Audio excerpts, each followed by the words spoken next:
रणजित कासले यांनी बीडच्या राजकारणात खळबळ उडवून देणारे विधान केले आहे। मी ज्यांच्यावर आरोप करतोय ते धनंजय मुंडे हेच भाजपमध्ये जाणार आहेत।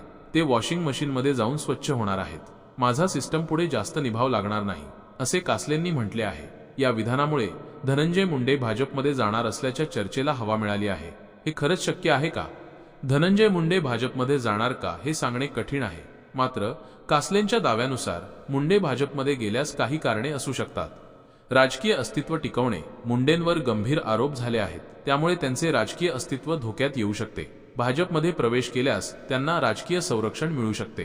प्रकरणातून सुटका, कासलेंच्या म्हणण्यानुसार भाजपमध्ये प्रवेश केल्यास मुंडेंवरील आरोपांची चौकशी संथ होऊ शकते किंवा बंदही होऊ शकते। सत्तेचा फायदा, भाजपमध्ये प्रवेश केल्यास मुंडेंना सत्तेचा फायदा मिळू शकतो। पक्षीय बदल, महाराष्ट्राच्या राजकारणात पक्षीय बदल नवीन नाहीत, त्यामुळे मुंडेंनी भाजपमध्ये प्रवेश केल्यास आश्चर्य वाटायला नको। मुंडेंना भाजप स्वीकारणार का? मुंडेंना भाजप स्वीकारणार का हे भाजपच्या वरिष्ठ नेत्यांवर अवलंबून आहे। मुंडेंना पक्षात घेतल्यास भाजपला काही राजकीय फायदे मिळू शकतात, मात्र त्यांच्यावरील आरोपांमुळे भाजपची प्रतिमा मलिन होण्याची शक्यताही आहे। रणजित कासलेंच्या विधानामुळे धनंजय मुंडे यांच्या भाजप प्रवेशाच्या चर्चेला हवा मिळाली आहे। मात्र हे खरंच शक्य आहे का हे येणारा काळच ठरवेल।